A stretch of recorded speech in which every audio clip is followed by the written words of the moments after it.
live only for ourselves. 1,000 fibers unite us all.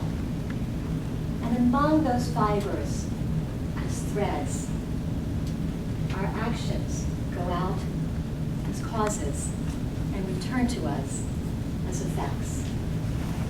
Those are the profound words of Herman Melville, the author of Moby Dick.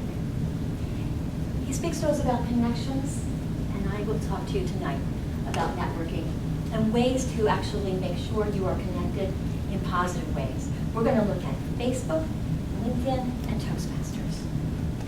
We'll start with Toastmasters, actually, and then we'll come back to it. You know what Toastmasters is. You know why? Because you're here at a Toastmasters meeting. I bet most of you know when the first real Toastmasters, blasting Toastmasters Club was started. Do you know? What year? 1934. You're somewhat close. 1924 in Santa Ana, California.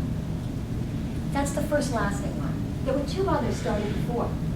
Ralph Smedley started one in Indiana, and then when he was at the Y, he was at the YMCA, and he was the director of education. And he realized that the boys who came there did not have speaking skills. So he created this club where they could speak and get feedback from the older gentlemen. Soon he learned that the older gentlemen said, wouldn't it be helpful if these boys evaluated each other? And they learned to evaluate each other's speeches.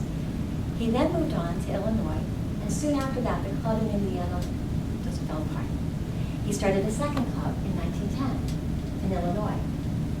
And that club lasted for a while, but when he moved to California and started another club, it wasn't long before the second club stopped, really faded into nothing. So the first lasting club was in 1924. And today, we have over 270,000 members, over 13,000 clubs in 116 countries.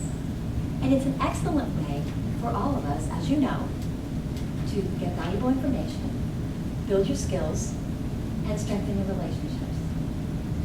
You know about Toastmasters. Let's look at Facebook. Facebook. Anybody on Facebook? 750 million users. There's a lot of us on Facebook. Do you use it to strengthen your skills? To build relationships? To get valuable information? A little shaking of the heads. Most times it's just a social networking site, okay? It's a great place for that. I met my great nieces and my great nephews on Facebook, because I had never met them before. So it's got its advantages. And they made over $1 billion. $1 billion. I'm sorry, they didn't make over $1 billion. They had revenue of over $1 billion. They lost $151 billion in the last quarter. That was last quarter's results. The financial analysts are not real happy with Facebook right now. But nonetheless, it has a lot of traffic. Can you get a job on Facebook? Yeah, you can. But you know what? You know which company is king for business networking? LinkedIn. If you don't have a LinkedIn profile, I'm going to tell you what you need to do. You need to go make sure you get one. If you care about your career or you're in business, make sure you have a LinkedIn profile. 77% of social media postings for jobs are on LinkedIn, compared to 54% for Twitter and only 25% for Facebook. So if you want to be seen, and you want it, whether you're looking for a job or not, it's pretty nice when people come to you and say, hey, are you interested? I had 3 recruiters contact me in 6 months, all from LinkedIn. I have 960 connections, give or take a few, because some of you just got connected with me in the last day or two. And I've been a member for 7 years. It's been around for 9. And it only really has 150 million users. But don't let that dissuade you.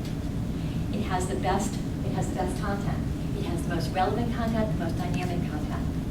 The content and the people and the learning make it steal.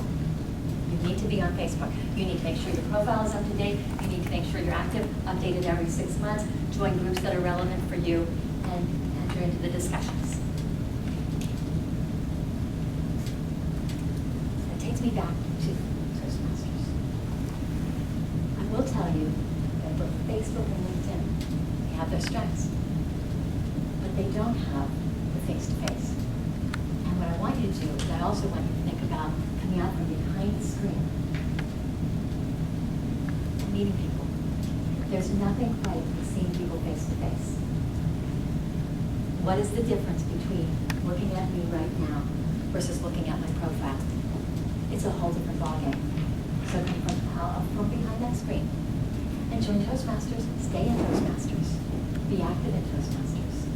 It is probably, though it may be much smaller, it's been around a long time, and it is a fabulous way to strengthen your relationships, obtain valuable information, build your skills. Mr. Toastmaster?